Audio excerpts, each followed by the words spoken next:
Good afternoon. Welcome to our regularly scheduled Enterprise Committee meeting. My name is Lene Palmisano, and I chair this committee. With me here at the dais are council members Cano, Fletcher, and Reich. We are a quorum of this committee and authorized to do the city's business. I do anticipate Councilmember Borsami will be joining us momentarily. Also, Councilmember Goodman has a competing housing fund meeting at this time in her responsibilities for the city, and she will be joining us later as she can get out of the other meeting. Before you today, colleagues, is a consent agenda, with the first being a contract for neutral workplace investigations that I am going to move that we postpone one cycle, so to the next meeting in December. Item number 2, I would like to leave on consent unless my colleagues have any questions or want additional information from that department. Then we have 3 items for discussion: a monthly update from the coordinator's office that includes a deep dive into our human trafficking work, the geographic data quality work group update, and the city website project update. After that, we will adjourn to closed session to hear a security update related to our business impact analysis report. All those in favor of this agenda with that postponement of item number 1, please signify by saying aye. Aye. Opposed? That carries. We'll move right into discussion. Ms. Larson, welcome. Great. Good afternoon, Chair Palmisano, council members. I'm Andrea Larson, the co-deputy city coordinator in the coordinator's office, and I'll be giving a very brief coordinator's update. I know there's a packed agenda before handing it off to Sunu for our human trafficking deep dive. The Arts Workgroup has concluded the SWOT analysis and draft findings and recommendations. The coordinator's office will be presenting the final findings along with next steps at the November 20th Committee of the Whole meeting.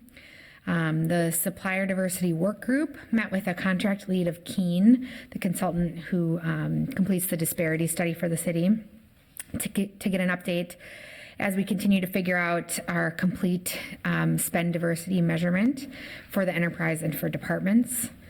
A couple hiring updates. We're in the process of hiring a policy research management analyst. This is backfilling Jeff Schneider, who retired just a short time ago.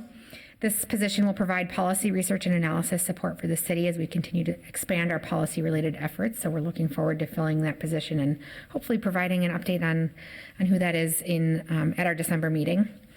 And then also working to bring on some support for the new public service area, a project manager and a business analyst to help us prepare for staffing up the positions at the new building, mapping our business processes, and supporting departments in that transition.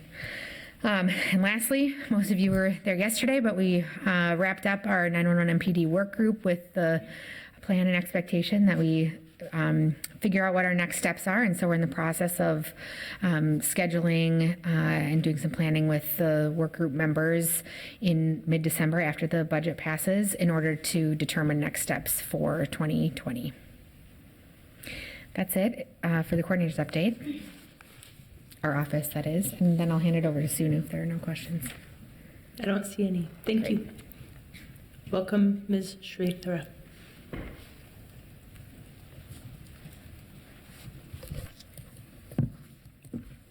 Thank you, Madam Chair, committee members.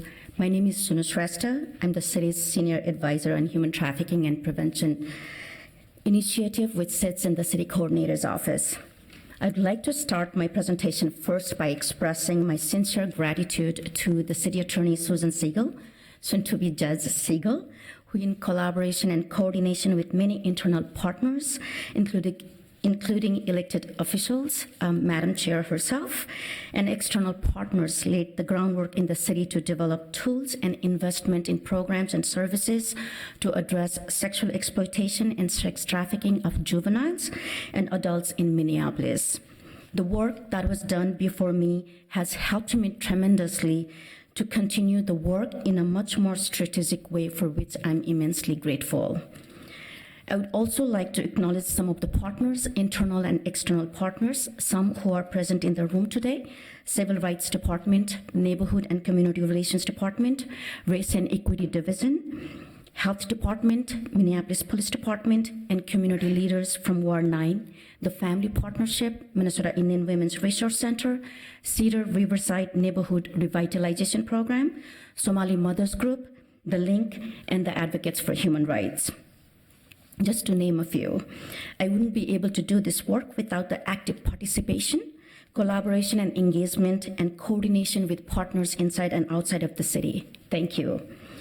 Human trafficking and exploitation of all kinds are global issues which have also immensely impacted Minnesota, but disproportionately impacted indigenous communities, communities of color, LGBTQI communities, and immigrant communities for decades. Although Minnesota passed its first human trafficking law in 2005, but it wasn't until the movement to organize for the passage of Safe Harbor for Youth Act that Minnesota acknowledged human trafficking as a public health issue and one that could be prevented by employing holistic and comprehensive measures and practices. Since then, Minneapolis has been one of the leaders in mobilizing different departments and divisions within the city enterprise to develop a response in the form of policies, bringing about change in institutional behavior and investment in community organizations for service and outreach to victims and survivors.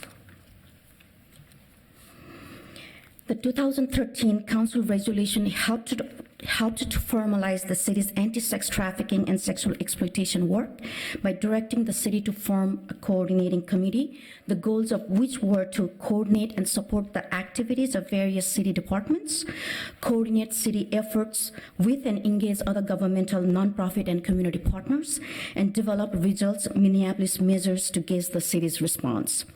The coordinating committee would later be known as Juvenile Sexual Exploitation Workgroup and chaired by the city attorney, Susan Siegel. The participating departments included Minneapolis Health Department, City Coordinator's Office, City Attorney's Office, council members, CPAID Business Licensing, Regulatory Services, IGR, Communications, Civil Rights, Hennepin County No-Wrong Door Program, UROC, University of Minnesota, and many other community organizations. The need to expand the focus to include labor trafficking and exploitation of all kinds, thanks to the study done by the Advocates for Human Rights on labor trafficking, indicating that labor trafficking indeed was and is an issue in Minneapolis, led the city to apply for the Pathways to Freedom Challenge in the fall of 2017. Minneapolis was awarded the grant in February of 2018, which would support a full-time staff position and additional money to receive technical assistance on labor trafficking. Although the grant was originally set to sunset in January of 2020, but because the position wouldn't start until June 18 of 2018, the grant would get extended to end in June of 2020. The primary goal of the Pathways to Freedom grant is to help the city develop a coordinated, comprehensive, holistic citywide response to human trafficking, which includes sex trafficking and labor trafficking, and exploitation, which includes sexual exploitation and labor exploitation, but with a special focus on marginalized communities, indigenous communities, communities of color, LGBTQI, and immigrant communities, and provide much-needed support to survivors. All the while addressing the root causes and working at the intersectionality of these causes and issues. My position is tasked in collaboration, coordination, and consultation with internal and external stakeholders to deliver a blueprint which could include policy recommendations, best practices, and an implementation plan by June of 2020. The series of one-on-one and group conversations, community engagements by invitation, and interaction with different internal bodies which have continued since I started are setting the tone and guiding the work forward.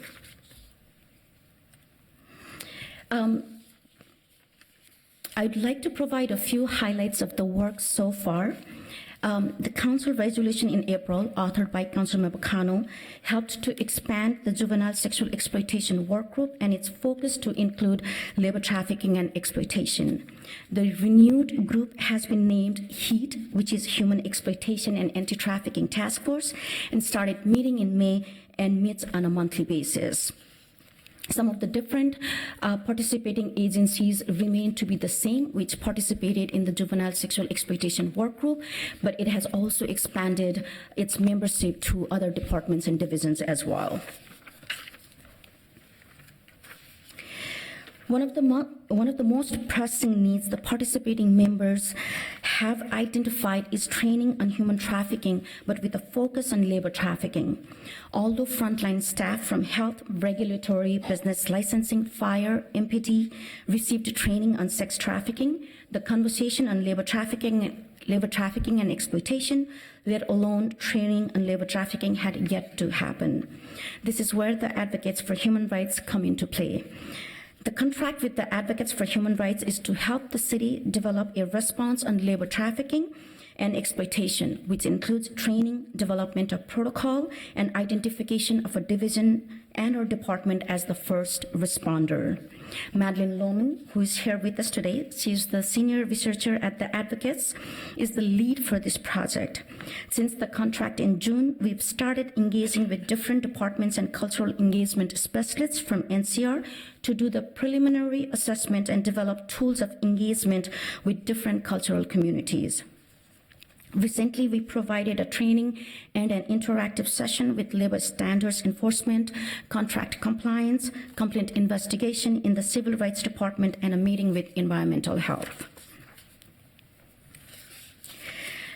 Based off the meetings and conversation we had with city staff, Madeline has created this beautiful map of potential city response and some of the current needs.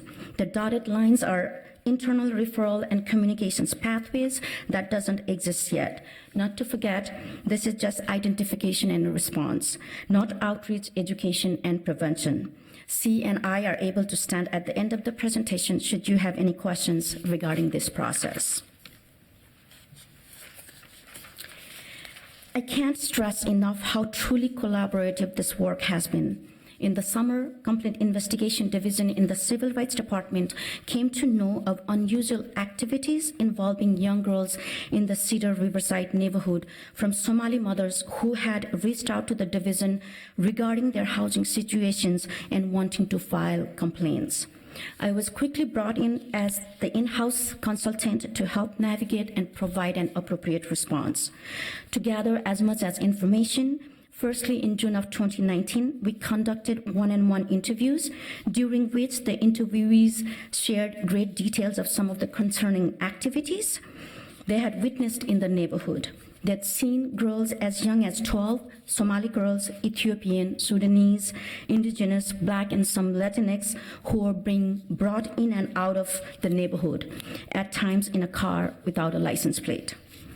The interviewees reported that sexual exploitation and sex trafficking has been an issue since 2017, but they've seen an escalation this summer and was causing great harm and distress across the community. We started meeting with the mothers and Ms.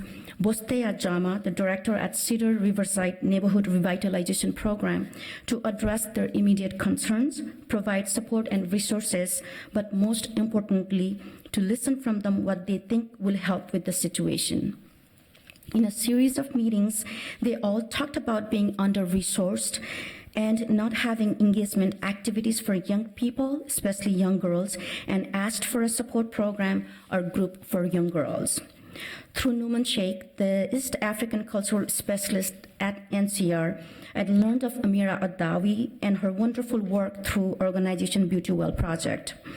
Her organization has developed a young Women's Leadership Institute for Somali girls that provides leadership development tools by diving deeper into health, well-being, relationship, and other root causes, and helping them turn the newly learned information and skills to advocate for resources, programs, and better policies that meet their needs. So we brought Amira as the expert from within the community to engage girls in the neighborhood. The mothers and Ms. Jama really liked the design of the Leadership Institute and how, without being too explicit, addressed many issues that they were experiencing. We continuously provided an update on the progress of the project at the HIT task force meetings and the challenge with the funding.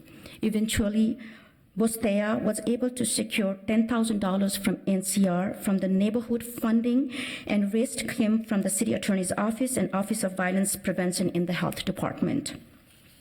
I'm very pleased to inform the committee that the city, in partnership with Cedar Riverside Revitalization Program and Beauty Well Project, will be launching the Young Women's Leadership Institute for young Somali girls at Cedar Riverside.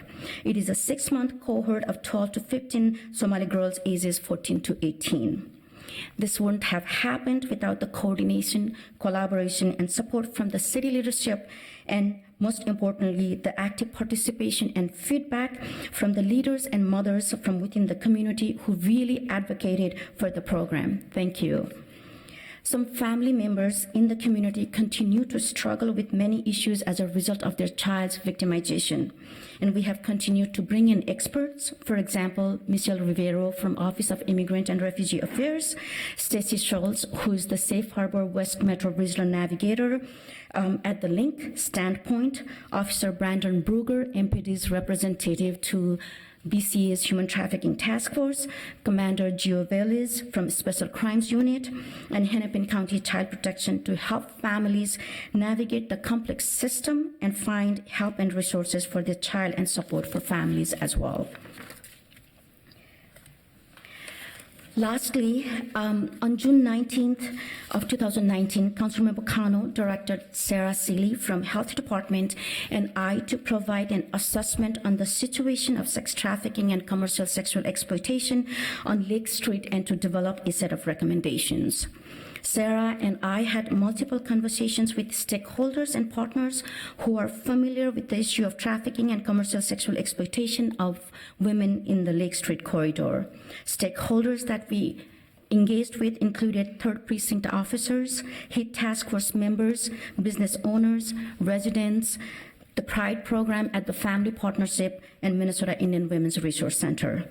All the stakeholders who participated in our conversations agreed on the following: a compassion-centered, trauma-informed approach for victims of sex trafficking and commercially sexually exploited individuals, that arresting prostituted people hasn't proven effective and hence needs to be avoided at all times, that commercial sex market is a larger problem and must be addressed holistically. Navigation Central was touted again and again as a good best practice, and stakeholders really believed that if we were to address the issue on Lake Street, we needed something similar to the Navigation Center. Some of the areas of priorities that were identified were very quickly: additional presence and outreach during peak hours in identified hotspots, increased police presence assisting with outreach engagement to victims, create consequences to purchasers, also known as Johns, set up a drop-in center for victims for rapid access to services and resources. Other suggestions from community stakeholders included public safety as a primary concern, and pedestrian level lighting, additional well-marked trash bins and recycling bins, secure needle disposal bins, public restrooms, and setting clear expectation roles of stakeholders with outcomes and accountability.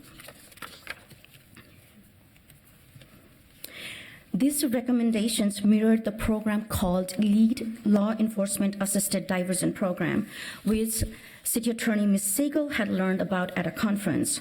Under her leadership, we started exploring the feasibility of piloting the program in Minneapolis, and over the course of a few months, had a series of conversations internally, including with Councilmember Kano and with LEAD program in Denver, and of course the Seattle program, and the LEAD program technical assistant director, Nadja Morris, who actually presented on the program at the Public Safety and Emergency Management Committee meeting yesterday.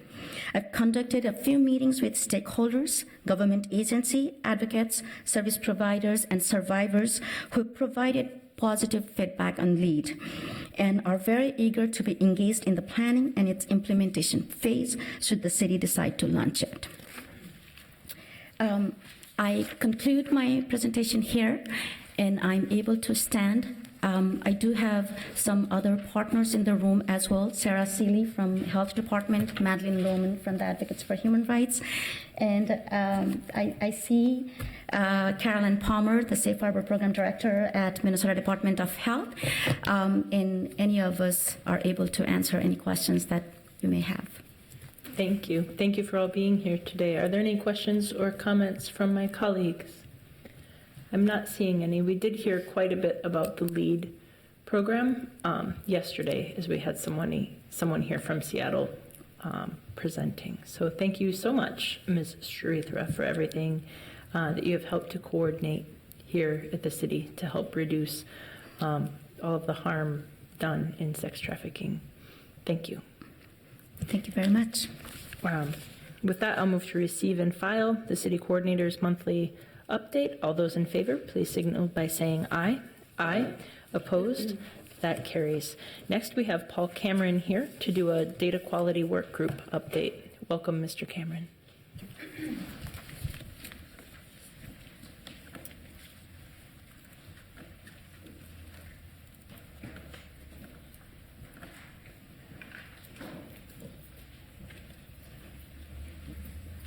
Chair Palmisano, council members, thank you. My name is Paul Cameron. I'm the Director of Enterprise Solution Services in the IT department. And why I'm up here today is the GIS team reports to me, and so this area covers the part that I'm responsible for.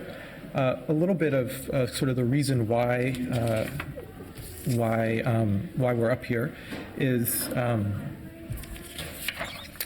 last year during the winter, the automated snow and ice removals were sent. Letters were sent out to the wrong address, and so that was sort of the kind of the reason for us getting up here. Per council direction, IT was asked to lead a cross-functional effort to basically address any geographic information data quality.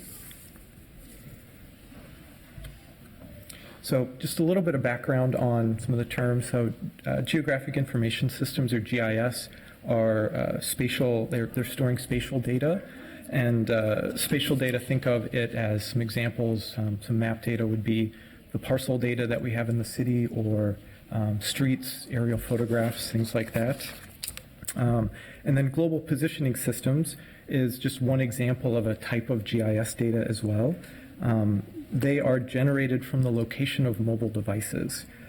With the mobile devices, so like your smartphones that you have, there's an inherent inaccuracy on the consumer versus professional grade devices that are there, which basically leads to a potential of about a 10-meter drift across the location, which really is probably going to lead to an inherent inaccuracy of around 33% of trying to generate an address from that location.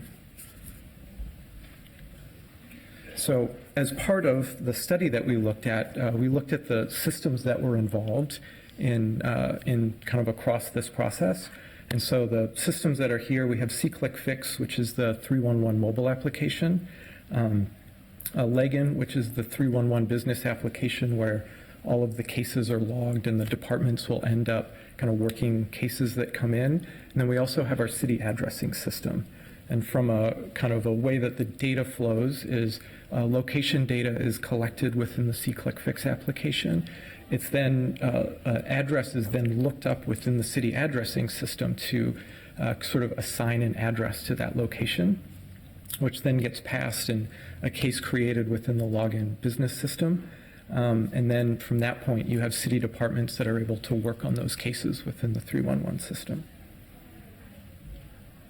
So what we found as we were working through here, so because of the inherent inaccuracy, this is not a problem that we're going to be able to completely fix. If we rely on those consumer devices in order to generate the location to get to the address, we're always going to have some inaccuracies, but we did find ways that we can improve the process. And so one of the things is Public Works will be expanding their proactive sidewalk inspections. They still will be doing some complaint-driven reactive inspections, but they're moving away from that. The work group, we did meet with C-Click-Fix, the mobile vendor, and as part of the process, they're going to be sending addresses as well as the location data over. This won't result in a sort of an immediate improvement, but we want to use that to look for just further avenues in which we may be able to improve what's happening through the use of that, just with having some additional information. We also found that there was an algorithm that we were using to generate the address from the location data, and we identified a way that we could improve that to get a little bit of better accuracy out of the city addressing system as well. And so that fix is being pushed forward. And so that is our update. I'd be happy to answer any questions if you have any. Yes, Councilmember Fletcher. Thank you, Chair Palmisano. Do you know, for a lot of the shared mobility services, we've been talking about using GPS to geofence and to, one of the real applications of geographic data that seems really promising is with that. Do you know the level of accuracy for those? Are they on the consumer side of the spectrum of that 10-meter accuracy, or can they get more accurate? Because I think we've been hoping to see if we can throttle them on certain busy sidewalks, et cetera. But if they're only accurate to within 10 meters, that probably doesn't work. Yeah, so Chair Palmisano, council member, especially for outside, where we're relying on the GPS locations, or the GPS satellites, we probably are going to be limited to a 10-meter accuracy. The longer that device is able to triangulate the position, so if it's fixed in one spot, the more accurate it should become over time, but it's never going to become perfect. If we move to indoor uses where they can use Wi-Fi antennas as well to help triangulate that position, you could theoretically get a little bit more accurate. And I've seen some use cases where they're doing geofencing inside of buildings in which they're, for instance, one use case was in a hospital to try to identify when patients had moved out of a certain area, and that seemed to be a very successful kind of application. And then the other application where it feels like this is really critical is in 911 systems. Are we getting to address accuracy for 911 calls, or do we run into the same sort of spatial issues? Yeah, so Chair Palmisano, council member, and I think, and one of the things that we found with this particular use case where a letter was being sent out to an address is the accuracy to that address was obviously really critical. For it was just one house off, that can make a big difference. So we worked a little bit with 911. I know that there are some improvements they'd like to make to how especially for mobile devices and how they're being referenced in their system. There's a human interaction where they are seeing on a dot for the map of where that location is, and they're talking to the person. And so there's a bit more of a kind of checks and balances in the process that help drive some better accuracy around that. Mr. Cameron, so is what you're saying, because 911 calls are more than just a single ping long, that improves the accuracy as to where somebody's being dispatched? Chair Palmisano, I would say that the dispatch, if they're with the information they're getting from the person who lives there, kind of overlaid with the GPS data, that will allow them to get more accurate information. Thank you. I'm curious about the city's addressing system, in particular to when we send information to addresses. I forget how we send, for example, planning department notices of a public hearing, right? It's within 350 feet of the property line, but do you know what system we use to pull those addresses? Because it seems that there have been issues in the past. So Chair Palmisano, I'm actually quite familiar with that one. So we do use the same system for that. I would say that the biggest challenge for that is actually so we think of two different kinds of addresses. You have a taxpayer address, so who's paying taxes for a parcel, then who's living there. For single family housing, it's mostly the same person. When we get into apartments where we have rental units, then it becomes much more difficult the city does not maintain rental addresses anywhere. And so we have to augment our addressing system with third-party data to get the addressing information. I'm not the one most familiar with the conversations, but I know there have been conversations around looking to gather the rental data, the rental addresses, as part of the process around rental licensing, to try to have that as a maintained address set, which would be really the primary way in which we could really improve the data quality for those mailings. When we talk about communicating as a city, when that becomes sending out a piece of mail with an address, I will acknowledge that I've had terrible luck in trying to send to a certain group of addresses, almost a 20% failure rate in my own ward.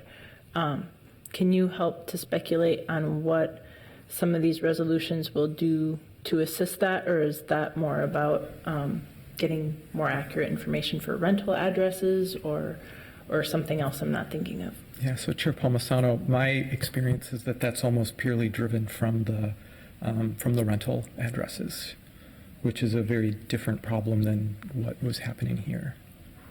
And I know for sure that the data we have right now is at least 12 to 18 months old that are within that.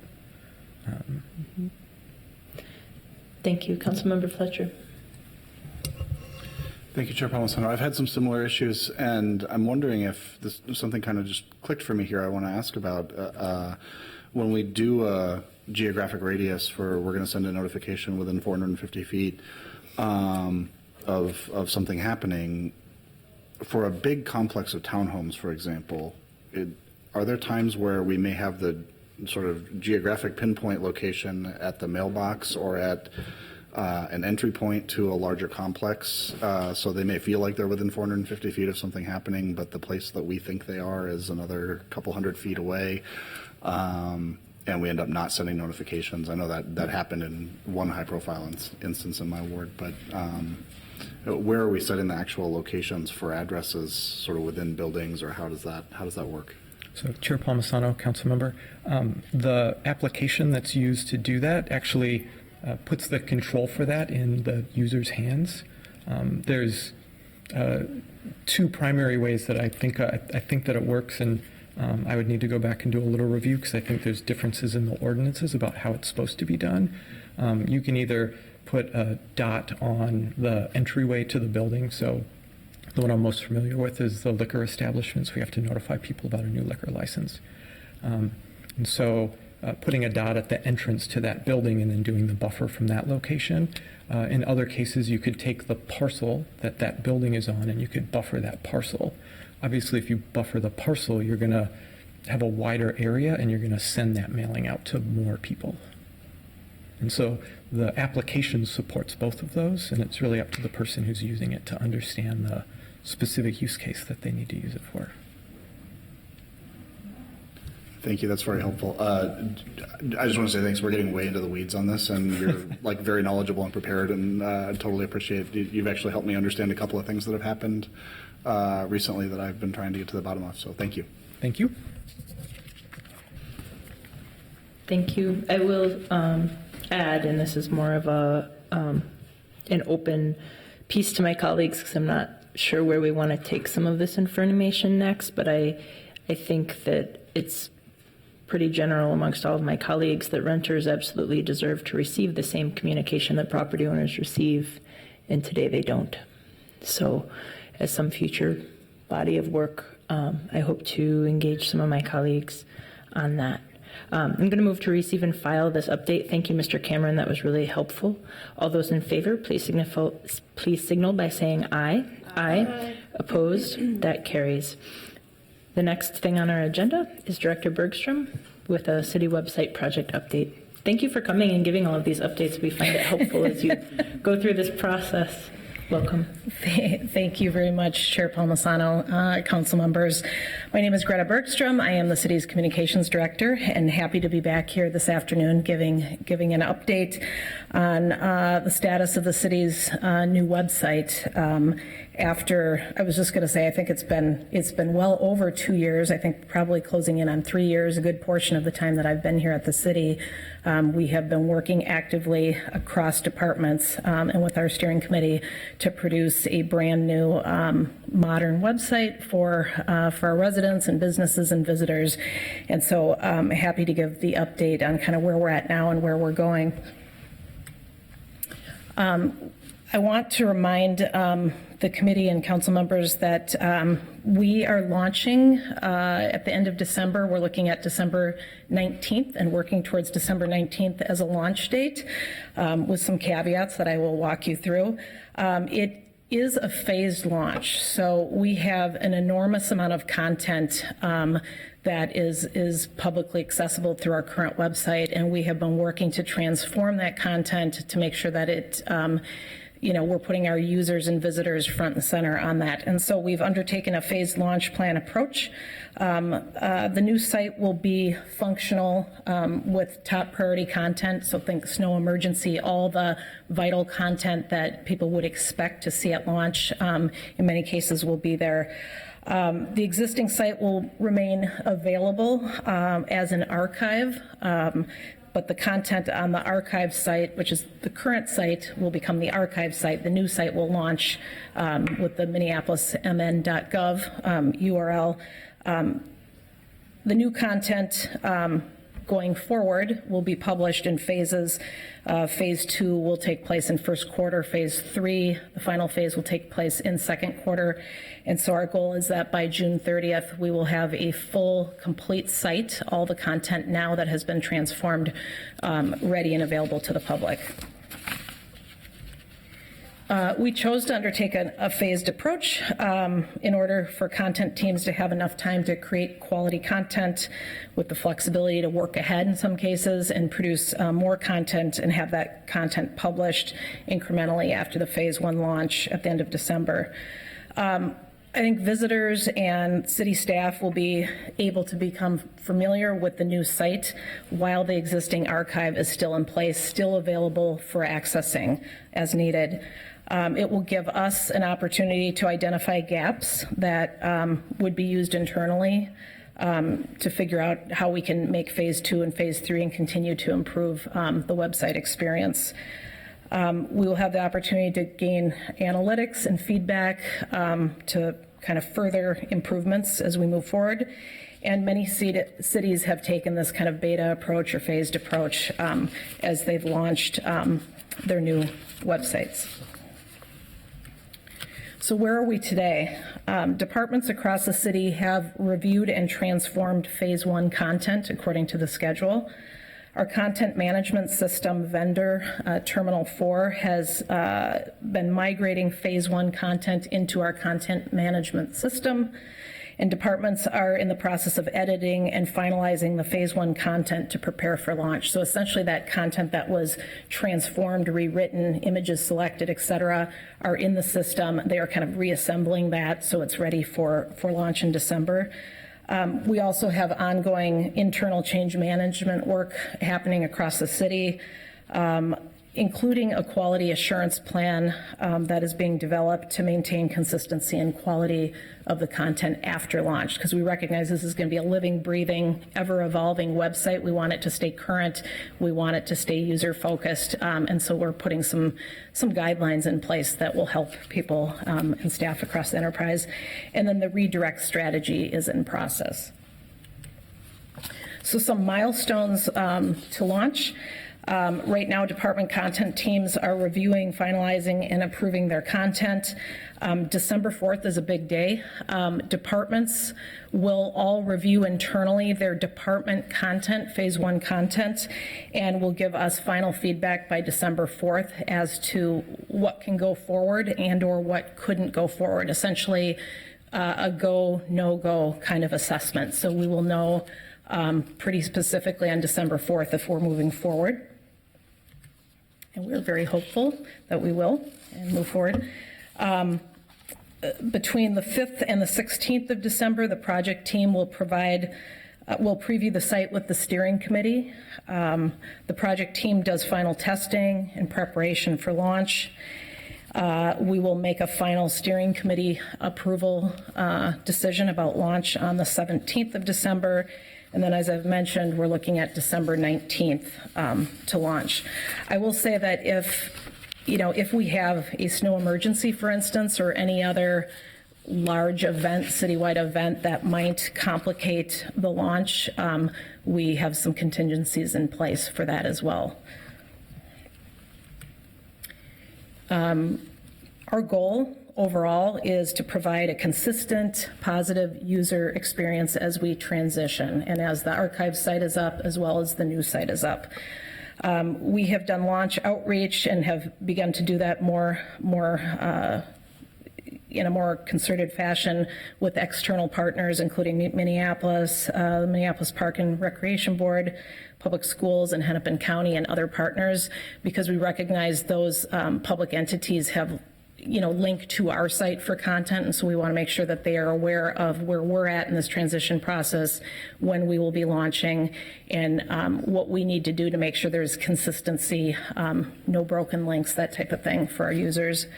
There's ongoing internal employee communications that has been ongoing all year and will continue now and through launch, and definitely into next year as we move into phase 2 and phase 3. We do have training set up with 311 call agents, because our agents utilize the website hour after hour, day in and day out, for that content, so that they can explain to callers and give them the information they need. And then we have a public communications launch plan that is being finalized now to make sure that we will be using all city channels, including the news media, including News Bites content, to get the word out about the site launching. That will also include visuals on the site, alerts on the site that I'll walk you through. I have a few pages just to give you a little bit of a glimpse of what the new site looks like. So we will have a modern, user-focused homepage with search prominent front and center, as well as we're really excited about the imagery that will really bring to life the city. People, places, video content. We really want to make this a dynamic user experience. Our current site is just, it's a lot of written content, and it's not accessible and not particularly dynamic. As I mentioned, we'll have improved search. Users can come, they will see the search box, they can type in any type of keyword or keywords that will then prompt them various results that they can look at and make decisions about where to click next. Easy to navigate department pages, spotlighting the health department in this one. We want to make sure that our users don't have to kind of understand how the city is developed and how the city is organized behind the scenes. We want to meet them where they're at, make sure that if they're looking for something, they're able to get there very quickly. They don't want to hunt and peck around to try to find what they need. We have utilized data and analytics to determine, and also working with departments, what the top content needs are of our users. And so we are putting that front and center with task-based jobs pages. So for instance, we know that jobs, looking for a job at the city is number one, and people come. So threading them through, essentially, I want to find external jobs, I want to find internal jobs, check application status, sign up for job alerts. We want to make this easy and intuitive for everybody that is coming to the site. Engaging project pages. This is a sample of the PV Plaza page, and it would have, it could have renderings, it could have visual content, photo imagery, a video, for instance, maybe explaining the process of the project to make sure that people really understand the information that we're presenting. Easy to find program pages. This is an example of homegrown Minneapolis, again with the prompts of I want to, getting into the user's mind of what do we know through data and analytics that they are likely to be wanting to find on this particular page, so we get them to where they need to go. And then, as I mentioned at the beginning, as we take our current site and turn that into the archive site and then launch the new site, we want to make sure that we have a high-level visual alert that redirects somebody to the archive site if they're not finding what they need on the current site, and then vice versa. If they're on the archive site, we want to make sure that they know that there's a new site, and this will be the new site going forward. And so that will be visually depicted as we launch. And that concludes my update, and I will stand for any questions you might have. Thank you. This is an exciting project. Are there comments or questions or last-minute technical requirements from my colleagues to add into Greta's work? I'm not seeing any. I will move to receive and file this update. All those in favor, please signify by saying aye. Aye. Opposed? That carries. Next, colleagues, I will move that we adjourn to room 315 to receive an update on the business impact analysis report from internal staff. All those in favor, please signify by saying aye. Aye. Opposed? That carries, and we will adjourn to room 315.